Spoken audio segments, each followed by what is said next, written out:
Well, hi, this is my second time trying this out, so hopefully this will record a little bit better than the first time. So this is a Purple Luffy guide. It's supposed to be a comprehensive guide on how to play Luffy, generally speaking at the very least. And I'll try to go over essential cards, how to build the deck, and then I'll delve deeper into how I build my Purple Luffy deck, and how I play certain specific matchups. I used the deck that I will be showing to get rank 1 on the RSL league, so I think this is a very good build. But this is obviously my personal opinion. I think One Piece is at a point in time where the game is not very developed, so a lot of things I'm saying might be wrong, or you might have differing opinions, and that's fine as well. So let's get started. Uh, where to start when you're building a purple Luffy deck? Well, these are, in my opinion, the key cards that you pretty much need to have in your purple Luffy deck. I would run 4 of these on every single Luffy deck, regardless of context or like meta or anything. Like these cards are just good. You'll see that there's a lot of 5 drops. We'll delve into that a little bit later, but the strength of Pluffy is essentially that you can run a lot of standalone good cards that maybe don't have a lot of synergy between them, or like specific synergies, but they are just very good bang for your buck in terms of how you play them. And you ramp them out quick and you try to overwhelm your opponents by building a big board and finishing with Kaido. Polly, Magellan, Kid, and Queen are pretty much must-haves in my opinion. Polly is probably the most important card in the deck. We'll talk about that a little bit later, but just know that um, when I started playing Floofy, I played 3 Polly instead of 4, and now that I think about it with a little bit more knowledge on how the deck works, I think that that's just crazy. Then ulti page 1, I think it's just so solid for what the deck wants to do. You pretty much have to play them, I would say. Um, ulti obviously because it's a 2k counter. Page 1 because you want to play at the very least 4 drops, and page 1 is just like good at that, I guess. Also has counter, which is always nice. Now, Kaido, I see a lot of decks trying to not run 4. Um, I think that's a bad idea. I think Kaido is the best top end for this deck. It has Rush, it kills a blocker. If you're playing against yellow, you can hold it in your hand in case a blocker comes out alive, and it cannot get hit by Bege. If you're playing against, I don't know, let's say like Sakazuki or something like that, it can break the Rebecca Moncherry chain because it kills one of them and swings into the other one. It's so good. It's so much better in this deck than the 10 cost Luffy. You might want to run more top end. I wouldn't recommend it, but it's a great card. It's just solid all around. And Jet Gatling, I think it's a must have at 4 because while this deck, I think it's a very consistent deck. I know a lot of people don't think that because you have no searchers, or in most varieties of the deck you have no searchers. I think it's a very good deck and a very consistent deck because you draw a lot of cards. It's just you're a 5 health leader, but you're more akin to something like Whitebeard, where you start with a lot of life, but you draw your life easy. So you're mostly a 3 life leader, sometimes a 2 life leader, depending on how the game goes. But you just see so many cards, and Queen filters your hand as well.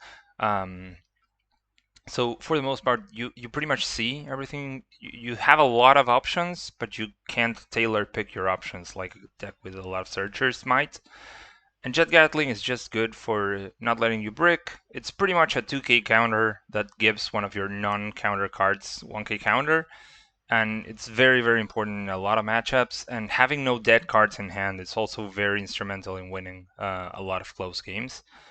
So yeah, this is the basics, I guess. If you're building a purple Luffy deck from scratch, I would start here. Now, how do you play Pluffy? Well, this is sort of like a rough scheme, but of course the page 1 is if you're going first, but if you're going second on turn 2, you're going to have 5 down instead of 4. You can replace the page 1 with any of your 5 costs except maybe Queen, but mostly used as Captain Kidd, Magellan. That's pretty much the bread and butter on turn 2 if you're playing second. Then on turn 3, what you want to play, uh, I mean, not you cannot play this every single time, but you pretty much want to play Polly. In almost every matchup, you want to play Polly on turn 3. Paul is just so good. He's an insane tempo swing in this deck. It can kill literally anything that your opponent has played beforehand, unless you're playing the mirror. It kills something, it ramps you to 10 next turn, it allows you to... It essentially gains you a life, because you are not forced to take the extra life to play 2 5-drops on turn 4. It's just so good. Like I said, it's probably the best card in the deck, and it's also insanely good in a very specific amount of matchups. Like it's pretty much like a must play. Then turn 5, the first time you get 10 on. Here I have like a picture of Kid and Queen. I think dropping Kaido on curve is sort of like a bait, mostly speaking. We'll talk when we delve into specific matchups. We'll talk about some matchups where fast Kaido is probably the best play. But for the most part, what you want to do when you get to 10 on is just like pretty much poop all of your 5-drops into the board. You drop all of them in a row. Queen lets you draw cards. Kid resets your Dawn, and you can push extra damage. This is the part where Pluffy excels. You have 10 Dawn, you're dropping like big bodies, and your opponent is maybe at 6 Dawn, maybe at 5, maybe at 7, depending on how many Magellans you've played, I guess, and how many Magellans you're playing when you're at 10 Dawn. Double Magellan, obviously very good at 10 Dawn as well. The idea, I think this is where Pluffy gets insanely good, when you're playing a lot of 5-drops and not when you're just dropping like fast Kaido. But yeah, that's pretty much the idea on how you play the deck. And then you try to drop Kaido on a turn where you are either killing your opponent on that very same turn, or you're putting your opponent in a position where they cannot possibly win. Because you're using your life to ramping back again into 10 is sort of costly, and there's not a lot of matchups and not a lot of games where you can do that. So that's pretty much the way you want to play the deck, I would say. So first 4 or 5-drop, then Poly. We'll see some replacements for Poly, but if you can't play Poly because you don't have him in hand, you're playing a 5-drop as well. Then you play pretty much double 5-drop until you can either win or you're forced to play Kaido because of something your opponent did. Some cards pretty much force the Kaido, but it's fine. Kaido is a great card. Okay, so this is my deck list, and so up above you can see that I got rank 1 on the RSL ladder with this deck. I think it's a very solid deck. We'll go over most of the cards, but here, I mean, I've tried with a lot of different cards in the Pluffy deck, and I have arrived at like this list. It's obviously like a very versatile deck, but I prefer to have 4 copies of most things because, like I said before, while you draw a lot of cards, you don't have searchers, so and there's a lot of cards that are very, very good in some matchups. So to start with, I like going first as Pluffy. I think going first is underrated with this deck. We'll talk about when you want to go first and when you want to go second, because there's some matchups that you want to go second in. But mostly, I think you want to go first, and if you're going first, you need at the very least 10 4-drops to play. Maybe 9. I've seen some people run. I would not feel comfortable going down to 8. We're running 4 page 1 for Sphinx and 2 Trafalgar Law and 4 Miss Doublefinger. So here, I mean, it's more like 14 4-drops or cards that I feel comfortable playing on 4. Miss Doublefinger, it's a 2k counter, but it pretty much it's a 2k counter that doubles as a good 4-drop. If you're going first, you want to play Sphinx or page 1, ideally. I don't think Law and ulti page 1 combo are good into every matchup because for the most part you want to ramp up and down. There's obviously some exceptions, like Sakazuki, for example. You ulti page 1 is very good. Trafalgar Law, sometimes your hand is like a lot of very low drops, and your opponent greets. But the reason you're running 2 Law in this deck is essentially you want the extra 4 drops. It has counter, so it's good to play. In deck, like it doesn't break in hand. It has blocker, but it's not a very efficient blocker. And while his effect is good, like I said, you'd never want to play it on curve. I think that's sort of like a bait move. Like you see your opponent has 7 cards in hand, and you're like, turn 2, instead of playing like turn 3, I'm sorry, instead of playing like, I don't know, like Poly or Missile Sunday, you play Law to get into Trash 2, and then you're behind for the entirety of the game. But you know, it's obviously it's a card that has great utility, and it has the added benefit that sometimes your opponent has cards that they don't want to lose. You swing at them for 5 on turn 2, and they have to counter, or else they go to 7 cards in hand, and they are at risk of Law trashing the cards. But so it sort of forces like a counter out of them. So yeah, people in general that are aware that the Law exists, they will always counter out of your first hit, and that's good, obviously. So page 1 and Sphinx, they really don't need a lot of explanation. Now Double Finger. Double Finger is great in a lot of matchups, specifically the mirror, but it's good to have the card just because if you don't draw your page 1 or your Sphinx, I would rather play the Double Finger over the Law. So you're not just running it because it's a 2k counter. Obviously, if you're not playing it turn 1, it's just a 2k counter and it rots in your hand until you can use it, but that's more than enough. It allows you, if you're going first, it allows you to ramp straight to poly without having to take an extra life with your leader ability. So that's great. So you can go like double finger poly Kaido, and you only take 1 life by using your leader effect, which is oftentimes like enough, depending on your hand. Well, we'll skip the extra egg for now. Same thing, and we'll talk about Magellan, Kid, Queen, which are essentially the core 5 drops of this deck. Kid and Queen are just, I mean, they have blocker, so you know they make up the core blockers on your deck. They cannot be tapped by 200 million bolts or whatever the number is, Amaru. So that's very good.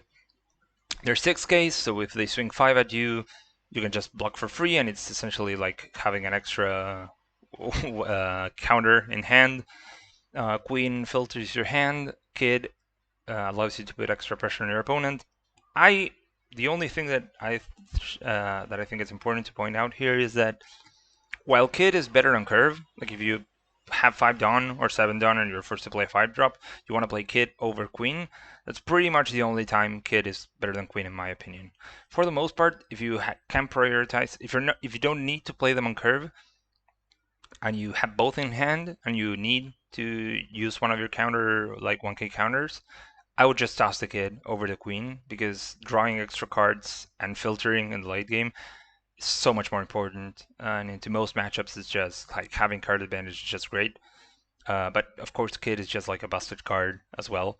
The fact that this deck can run both of them so easily is just great. It's just like icing on the cake. Now, Magellan. I've seen a lot of people cut Magellan for Missile Sunday, who we'll talk about in a second. But I just think Magellan, it's one of the reasons you want to play this deck. Like Magellan on turn 2 is deadly against a lot of things. If you're going second, like it's probably your best going second turn 2 play into pretty much every matchup except for Sakazuki. And it's great against Sakazuki anyways. Like you always want to play Magellan on curve. Yes, it's a lot of people say it's like a dead draw if your opponent is at 10 Dawn or like at 8 or I don't know, like at 9 Dawn, and they'll go to 10. But it's hard to kill for the most part during all of the early game, and then you can just trash it with Queen ability or Jet Gatling, or you can just play it and it's like a 5 Dawn 6k, which is more than enough in your deck. Like if you'd rather have this be like a 5 Dawn 7k. When you want to drop him in the late game, it's pretty much like no difference. So yeah, I think Magellan's great. You can play Magellan and Kid and ramp it Dawn, or like reset the Dawn or whatever. So that's great. And then there's Missile Sunday, which some people are cutting Magellan for. I think you should just run for each.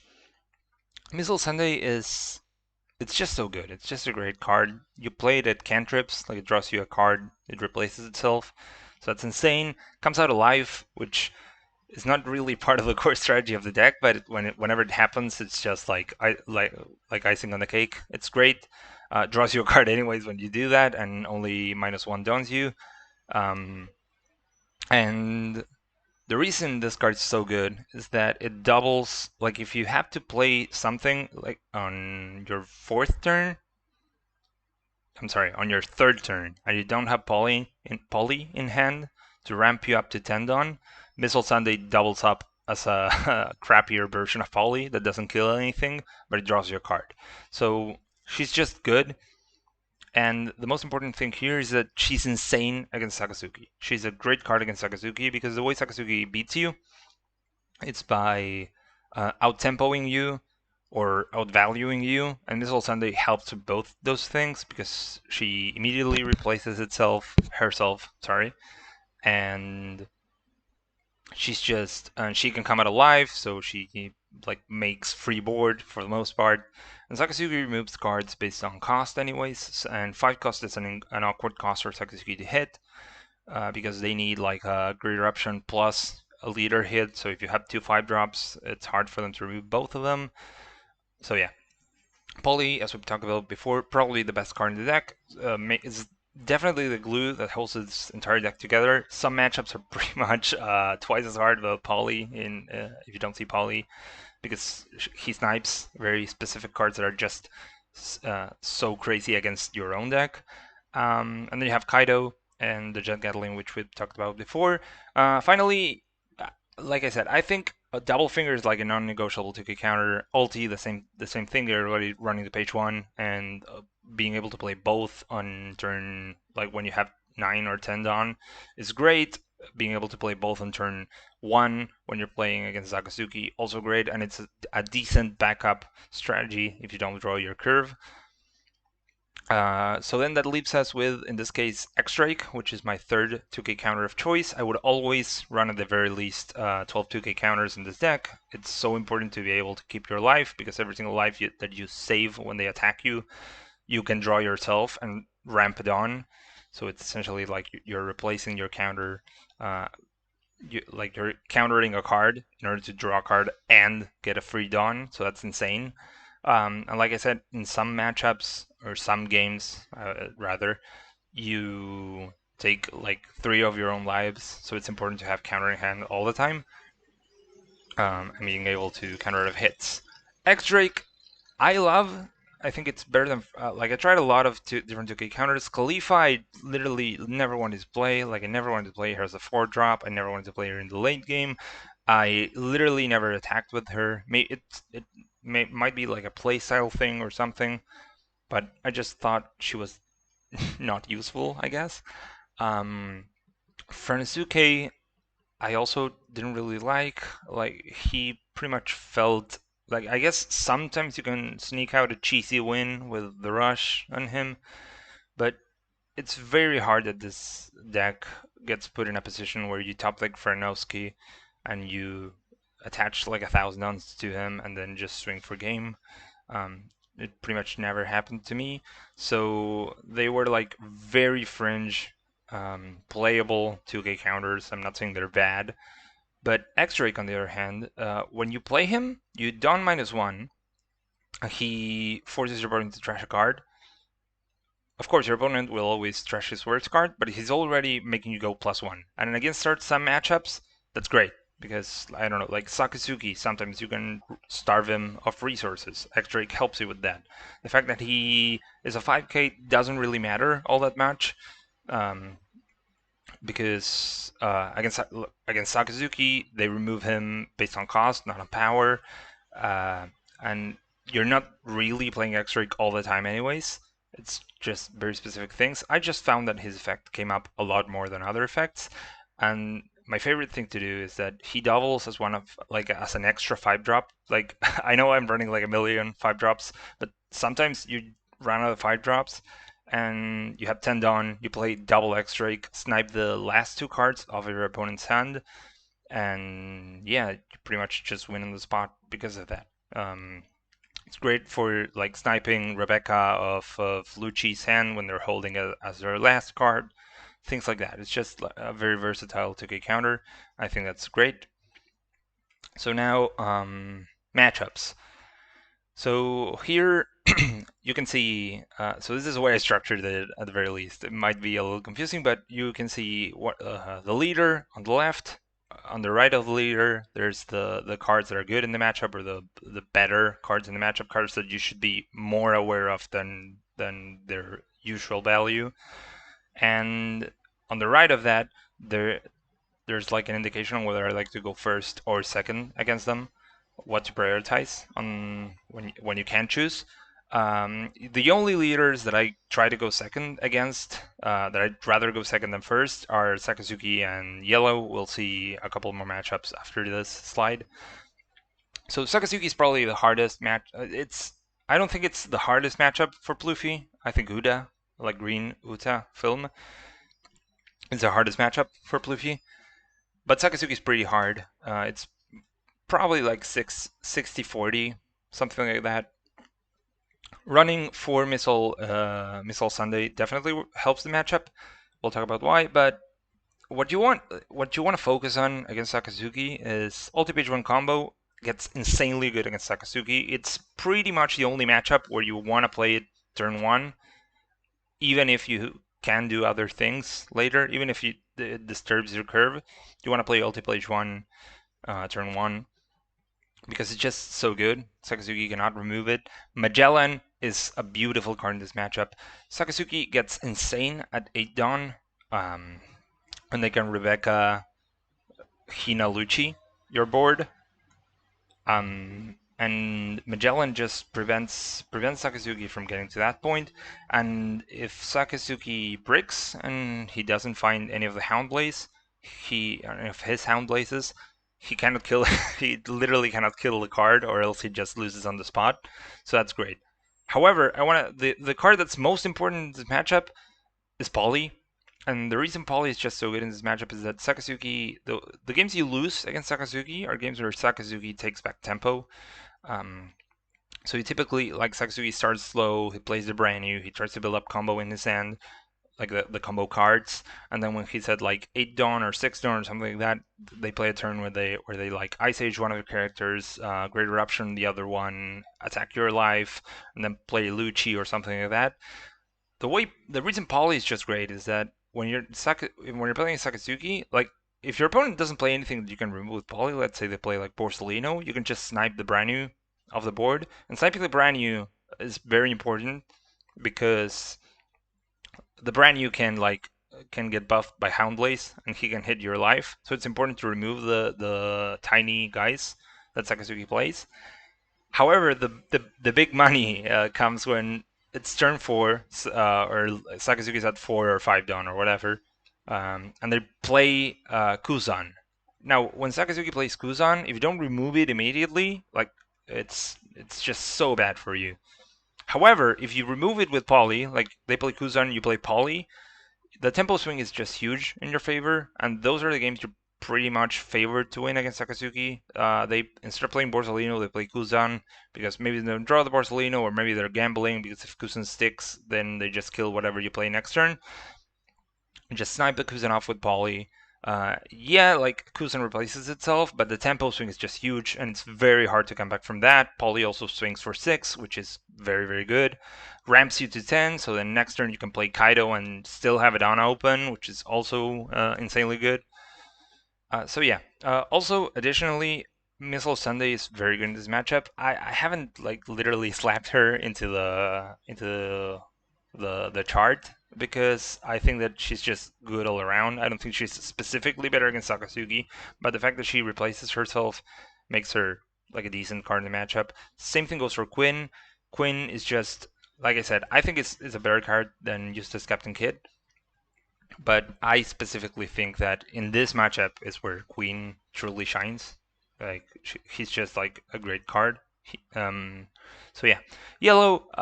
There's just like a picture of Magellan. Yellow is just it's so easy. Like it's a very free matchup. Sometimes you lose because they high roll like crazy, but for the most part you should never lose. Yellow loses to either you out-tempoing them in the case of Katakuri, or you building a big board and just killing them in one turn in the case of an L. Like I said, the fact that you're running for Kaido means that you just you're at 10 down, you have like 6k guys on board, start swinging at an L for like small numbers, and then if like a blocker comes out alive for like bag A or anything, just drop the Kaido, eat the blocker, swing at face, win the game. Katakuri, I think, is a little bit trickier because they can rush your face. The only thing that you should be careful about Katakuri is that it's one of those matchups, one of the few matchups, or maybe the only one, where if they swing 8 at your life in the early turns, you might want to counter out of it. Like I would typically never counter out of an 8k swing, but the fact that Katakuri swings at you for 8 with only 2 Dawn, or even if they swing at you for like 7, the fact that they swing for a very big number with very little down investment means that they can typically like play a Paraspro or something like that, and they're putting the pressure on you, and that's the only thing that you cannot let Katakuri do against you. Other than that, like they should never get to play Big Mom in a comfortable position. Like pretty much if they play Big Mom, you win because typically you're outswarming them on board. That's probably the only thing that you should look out for when they are making small plays that can pressure your life and they're swinging at you with using leader effect every single turn. You should counter out of that because if you don't start countering early, um, you're you're probably getting destroyed after that. Damage and you lose. Also, keep in mind when playing specifically against Katakuri, but it could come up against an L, that Law can get tapped with 200 million bolts Amaru, and that both Quinn and Kid died to Lightning Bolt. So I wouldn't rely on blockers to keep me alive against Katakuri unless I had to specifically. Then we have Pluffy, the mirror. The reason Kaido is here is that like slapped besides the Pluffy is that I think the if you play Kaido first in this matchup, unless very fringe scenarios happen, you just win. Like it's pretty much over after that. You play Kaido and then he cannot play Kaido against yours because if he raises you, they lose because you're one attack ahead. And if his Kaido tries to crash into yours, you just counter out of the damage because you need like a 2k counter to counter out of the 11 that Kaido can swing against you with. And on the crackback, you just like swing 15 with your Kaido against theirs, and then they're behind Dawn, they're behind on board. However, of course, you don't always have Kaido on curve in the matchup, and then the matchup gets a little bit tricky. But the reason, the reason I think Kaido is great is because of that. The reason I recommend going first against Pluffy, which is probably something unexpected, or like against uh, the typical knowledge, I guess, is that if you're going first, you get to Kaido first. If you're going first and you play double finger on your second turn, this is the matchup where I would play double finger over Sphinx or page one. Double finger is just great in this matchup. You just play her. She dies to Poly, but so do all of your 4-drops. Um, but she guarantees early Kaido. Because if you play page one or Sphinx instead of double finger, then your opponent can play Magellan and they throw you out a curve. However, if they play Magellan, then you can play Magellan. So yeah, it's sort of like a game of chicken to see who can get to Kaido first. Also, going first allows you to put also going first allows you to put more pressure onto their lives than they can put against yours. Um, so yeah, it's just sort of like a game of chicken. You just swing at face pretty hard, and if you drop Kaido first, then you pretty much win. And then we have Edward Newgate. Nugget, I think it's a very easy matchup. The reason Polly and Kaido are here is that Polly's just great on curve. Like, it's just a solid card. It eats up their board. Against Newgate, however, the most important card is Kaido because it just swings for like a million. So just what you do against Newgate is you just pressure him when you can, try to put him to your live, and then once he's at zero, just like drop a Kaido on curve. These are the only two matchups where Kaido on curve is probably the best. It's the best play that you can do instead of double 5-drop. Kaido on curve is just great against Pluffy, and it's great against Newgate. You just Kaido on like you get to 9 dawn, you drop Kaido, swing at face. They're probably at 0 life. They have to counter out of it, and that's how you prevent that those positions where Newgate has like 3 dawn up, 3 radical beam in hand. You just force him to burn cards before they can get to that spot, and yeah, obviously blocker law great in this matchup. Not that you need the help, but it's obviously very very good because Newgate always has more than 7 cards in hand, and you can play law in a position where you're not forced to break your curve. So yeah, then these matchups, I think well, not specifically Uta, but I think the other three are just a little bit less common. Maybe not Zoro over Newgate. I don't know. I've been seeing a lot more Zoro and a lot less Newgate. But yeah, as you can see, Polly is probably the best card in all these matchups. Kaido is great. Kaido applies the same amount of type of pressure to red purple Luffy than he does against Newgate. However, Red Purple Luffy has the disadvantage that he doesn't have a million cards in hand. Now, Zoro is just a very good matchup as well. I don't know, probably 60-40 as well. It's just rough. If you're facing very aggressive versions of Zoro, you cannot take your own life. It's pretty much the only matchup where turn 2 you're always ramping, but turn 3 you might not want to. You might not want to ramp turn 3. You might want to take it slow, like play a blocker, and then just turn 4 poly into turn 5 double blocker. That's probably the ideal curve against against Zoro. But it's a rough matchup. Ideally, you just play against Zoro the way you play against pretty much any aggro deck, like Bello Betty or something like that. You just remove their cards on board, and then try to get like a big swing at life when you have an established board. It's hard to do it against Zoro because Diable Jambe and Rush cards put you in a position where you cannot take the game that slowly, or else you lose. So I typically swing into Zoro's lives if I can, but you should always keep in mind that there are some times where you don't have to attack the Zoro. Uta, in my opinion, the worst matchup Luffy currently has. Might be because I haven't played it enough. Polly's obviously like Uta is like a go wide deck. They just try to play on curve, amass card advantage, like swing at you for 6. They draw a card. They will always have the card advantage on you, so you have to play for the board and force them to drop cards on like several of your small attacks. Polly is obviously very good at fighting for board. When you play it on curve, he will kill anything that they have played. He removes the blocker Uta. He kills the Bartholomew. He removes pretty much like everything that they can play in the early turns. Obviously, Uta is a hard matchup. I guess my biggest tip would be do not get baited into block. Like always keep a blocker up in case they just Don Quixote Doflamingo, like the 10 cost, lock down all your blockers and then swing at you like 5 times with a couple attackers and the I'm Invincible card.